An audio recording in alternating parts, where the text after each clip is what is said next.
Nagtatanong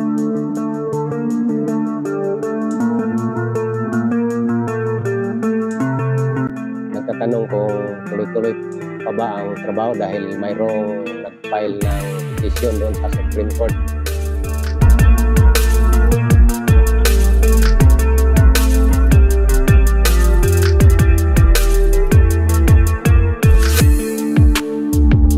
Andyan yung petition nila sa Supreme Court.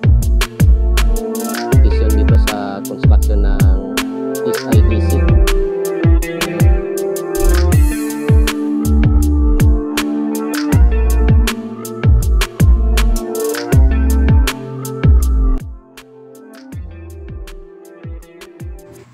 Welcome back sa aking YouTube channel guys. So balik update na naman po tayo. Sa ilang araw po na busy po tayo sa ating trabaho no. Ngayon patuloy po tayo sa ating mga update dito. So may vlog na naman po tayo ngayon. So puntahan po natin ngayon ang SIDC project. So dito po tayo ngayon sa may Arcastillo Junction, Daang Maharlika Highway. So pasukin po natin dito sa may Davao Beach Club, kung saan dito po ang lugar ng SIDC project dito sa may Lisada. So Davao Beach Club.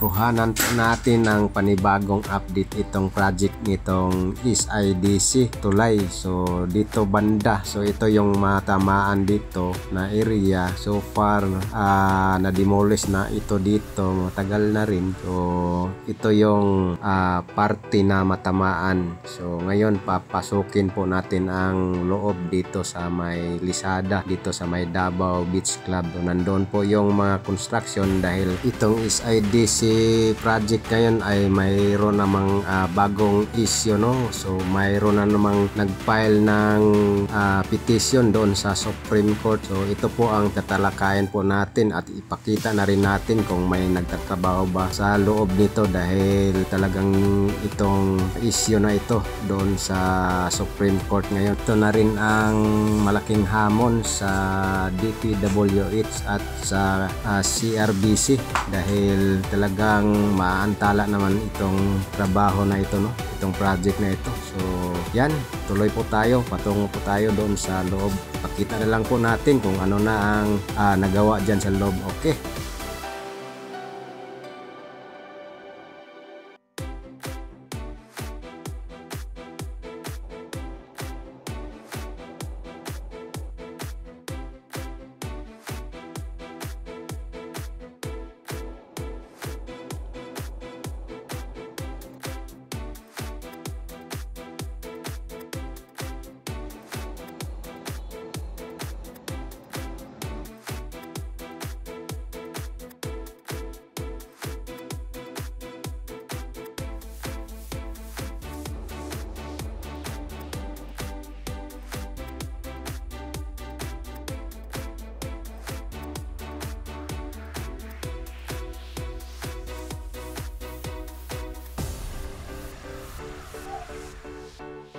Yan, nandito na po tayo sa area kung saan nandito yung mga structure na no, ng poste. So, makikita na po natin dito talaga na itong sa malapit to na poste. Yan. Talagang makikita po natin dito na may poste na po rito sa malapit to. Itong malapit sa ating pinaroonan ngayon, may dalawang poste na inumpisahan. Ito na po ay tutubo na rin po ito. Yan. So ang patatayog na poste, yung apat dyan, yan yung nauna na itayo. So yan po. Yan. Yan po makikita natin ngayon. So, yung iba nagtatanong kung tuloy-tuloy pa ba ang trabaho dahil mayroong nag-file ng petition doon sa Supreme Court na grupo. So, sa ngayon, sabi nga po ng head ng DPWH, tuloy-tuloy pa po ang trabaho dito ngayon ng kontraktor, CRBC. dahil wala pa naman daw pong resulta yung pinapile na petition doon sa Supreme Court. So inaantay pa daw nila kung ano ang desisyon ng Supreme Court. So sa ngayon, yan, makikita po natin ngayon ang tuloy-tuloy na pagtrabaho dito. Yan, nakikita naman po natin na andyan yung mga tao. Yan. Yan.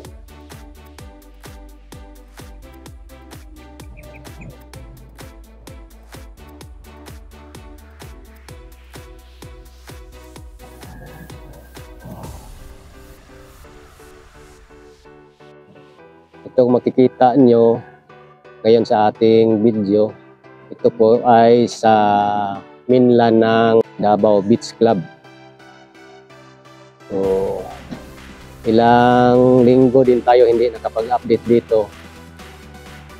As of now, nakikita po natin ang malaking pagbabago na rito. Dati, pag-vlog po natin dito, yan lang po ang 4 na poste na lagi po nating makikita. So ngayon may yung kita na natin tong iba pang poste, no, yung may frame na green dyan. So yan po yung pang-6 magkatabi dyan, pati din dito pang-8 itong may bagong nakatayo na rin dito sa malapit sa atin dyan, no. Yan. So yan po ang update natin dito. So para sa mga nagtatanong kung natigil ba ang trabaho, hindi po, tuloy-tuloy po ang trabaho, no? Tuloy po ang construction ng CRBC.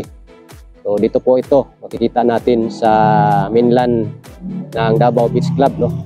Side ng Davao. So dito sa malapit sa ramp, dito sa highway ng Castillo Junction, no? So, yan po.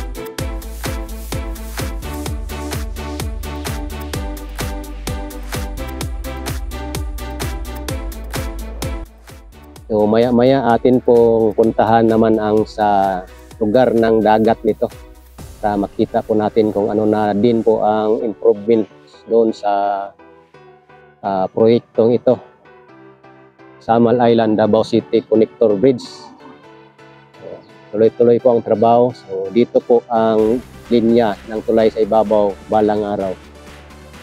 So ayan po, puntahan po natin ang side ng dagat patungo ng Barangay Limao.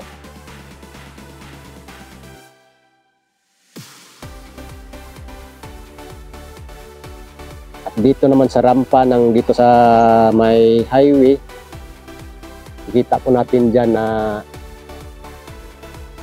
ang mga kuryente, poste ng kuryente, Davao Light ay unti-unti na pong ililipat doon sa tabi, doon sa may side ng Insular Village na nagkaroon na po ng pagtatayo ng mga bagong poste doon para ilipat yung mga tabli ng Davao Light.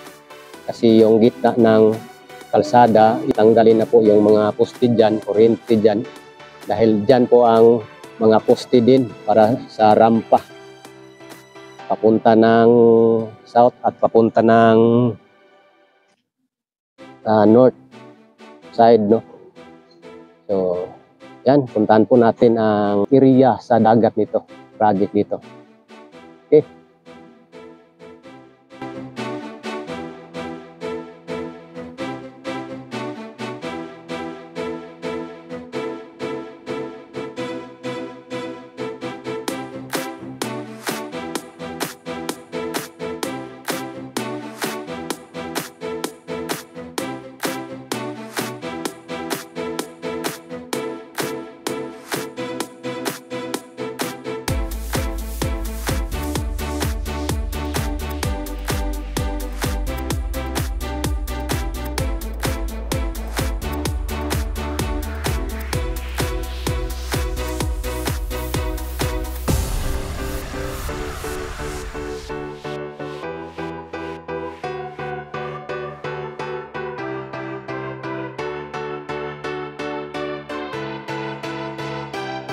Right, nandito na po tayo sa may side ng dagat, no? Dito sa SIDC. Ayan. So far, ito po ang makikita natin dito. May mga nagtatrabaho siya. So, sa issue ng petition mula sa isang grupo, andyan yung petition nila sa Supreme Court, petition dito sa construction ng SIDC. So, binigyan pala ng 10 days pasasagutin itong bawat panig dito sa contractor or sa DPWH o DNR. Ay, nakausap po tayo dito, taga rito, no, sa lugar na to. Yung gobernador ng Samal ay nagsasalita na din daw tungkol dito sa issue ng coral reefs. So sabi, itong side daw dito na pinagtatayuan daw nitong SIDC, talagang ang coral reefs dito banda, konti na lang, parang patay na daw ba? Dahil dito sa, siguro sa tubig, yun ang pagsasabi dito sa, kausap natin dito. Sa lugar ng napunta natin dito, no? So, may-ari dito. So, sumasagot na po daw ang gobernador dyan sa Samal. Kasi yung grupo ng nag-file ng petition sa Supreme Court, i-pari-align daw po itong tulay na ito.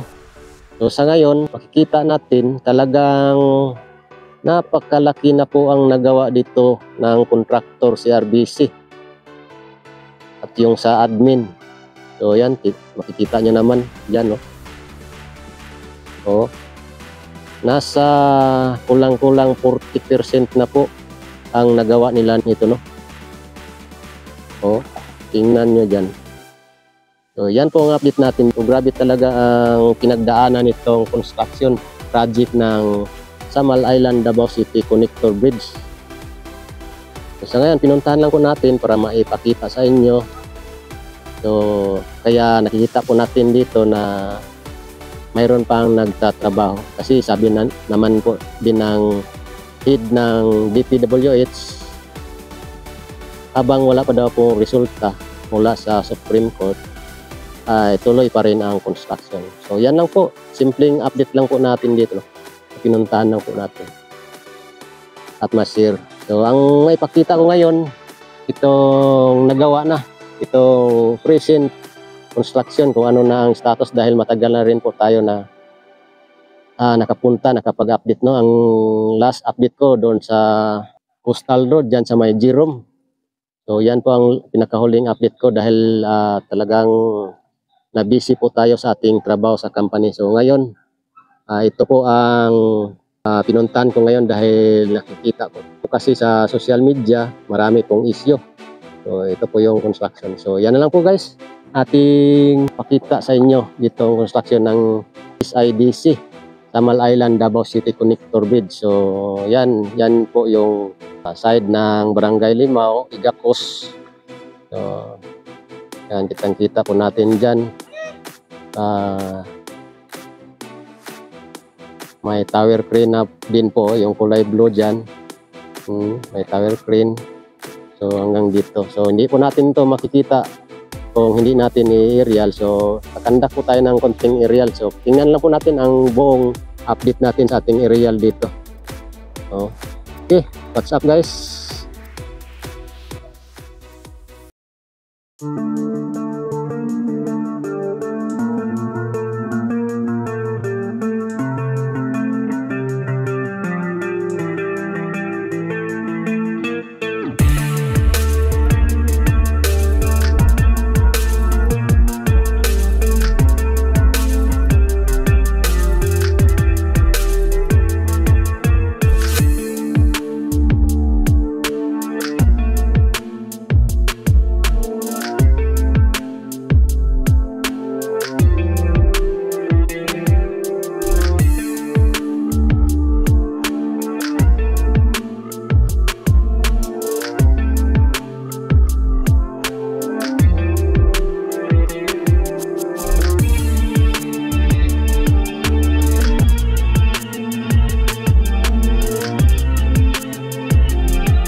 Ayan po guys, nakita na po natin dito no ang dito sa side na sa dagat at doon sa side ng mainland dito sa may Davao side.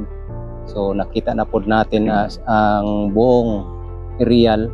So dito na side ay nakikita na po natin ang pundasyon dito.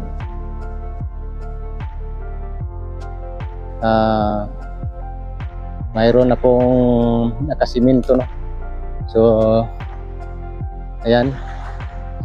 So kahit may issue siya sa petition no, may issue siya sa petition ngayon, andyan tuloy-tuloy pa rin ang trabaho dahil may 10 days daw para sasagot itong tatlong departamento, DNR at saka itong DPWH at itong CRBC no. So dito sa issue ng coral reefs na pinapasa doon sa may Supreme Court ng isang grupo ng Ecotenyo. So ayan po, at least napuntahan po natin at nai-update natin dito dahil dyan sa kontrobersya ng petition ngayon. So ayan, tuloy-tuloy pang trabaho. Ayan. So abangan na lang po natin ang kaganapan nito pagkatapos ng 10 days na binigay na magharap po itong tatlong grupo na to. Okay, yan lang po guys ang ating update dito no sa Davao Samal Bridge Connector. So atin lang po itong babalikan sa sunod na araw para maihatid naman natin ang panibagong update. So yan lang po guys, like and share lang po itong video dito sa may Davao Samal Bridge Connector Bridge no. So God bless guys, thank you so much, bye bye.